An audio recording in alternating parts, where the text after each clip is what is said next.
Wedding Collections, the classic bridal world. ബിജെപിയുടെ ഭരണഘടന വിരുദ്ധമായ പൗരത്വ നിയമ ഭേദഗതിക്കെതിരെയുള്ള പോരാട്ടത്തിൽ കോൺഗ്രസ് നേതൃത്വപരമായി ഇടപെടുന്നില്ലെന്ന് മന്ത്രി പി രാജീവ്.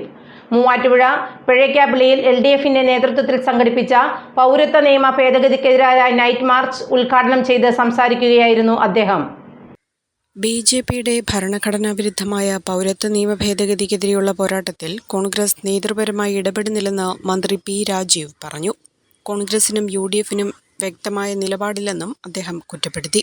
മൂവാറ്റുപുഴ പേഴയ്ക്കാപ്പള്ളിയിൽ LDFന്റെ നേതൃത്വത്തിൽ പൗരത്വ ഭേദഗതിക്കെതിരായി സംഘടിപ്പിച്ച നൈറ്റ് മാർച്ച് ഉദ്ഘാടനം ചെയ്ത് സംസാരിക്കുകയായിരുന്നു മന്ത്രി. കഴിഞ്ഞ തവണ ചിലര് കരുതി കോൺഗ്രസ് ഒറ്റ പാർട്ടിയായി വരും, ഏറ്റവും കൂടുതൽ MP-മാരുള്ളവരെ വിളിക്കുള്ളൂ, പ്രണബ് മുഖർജി നിൽക്കണു, പ്രധാനമന്ത്രി വയനാട്ടിൽ നിന്ന് റെഡിയായി നിൽക്കുകയാണ്, പോയി പ്രതിജ്ഞ ചെയ്യും.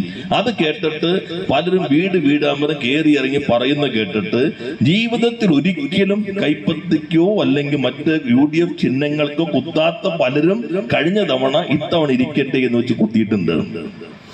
ഇപ്പൊ അവരാരെങ്കിലും കരുതുന്നുണ്ടോ കോൺഗ്രസിന് ദൗത്യം നിർവഹിക്കാൻ കഴിയുമെന്ന്? ഉണ്ടോ? ഇന്ത്യയിൽ കേരളത്തിലെ സ്ഥിതി എന്താ നിങ്ങളുടെ? ഞങ്ങൾ തുടർച്ചയായി വന്നു എന്നതിന്റെ ഭാഗമല്ല, നിങ്ങൾ കുറഞ്ഞുകൊണ്ടേയിരിക്കുന്നു. നിങ്ങൾക്ക് ഇപ്പൊ 21 ഉള്ളൂ. കഴിഞ്ഞവണ അതിനൊക്കെ കൂടുതലുണ്ടായിരുന്നു. ഉമ്മൻചാണ്ടി മുഖ്യമന്ത്രിയായത് ഏറ്റവും വലിയ ഒന്നാമത്തെ പാർട്ടിയുടെ മേധാവാകാത്ത ആദ്യത്തെ മുഖ്യമന്ത്രിയാണ് സമീപകാല ചരിത്രത്തിൽ. അന്ന് CPM-ന് ഏറ്റവും കൂടുതൽ സീറ്റ്, UDF-ന് ചെറിയ ഭൂരിപക്ഷം, CPM-നേക്കാൾ കുറവാണ് കോൺഗ്രസിന്. നിങ്ങൾ കേരളത്തിൽ ചുരുങ്ങിക്കൊണ്ടിരിക്കുന്നു. മതനിരപേക്ഷമായ നിലപാടുള്ള LDF പൗരത്വ നിയമ ഭേദഗതിക്കെതിരായ പോരാട്ടത്തിലാണ്. വിശ്വാസത്തെ രാഷ്ട്രീയമായി പ്രയോഗിക്കുന്നതിന് LDF ഒപ്പമില്ല.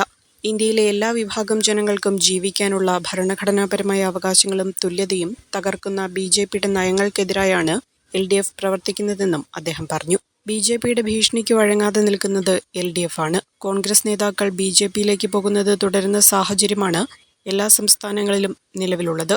ഇത് കേരളത്തിലും തുടങ്ങിയെന്നും മന്ത്രി പറഞ്ഞു.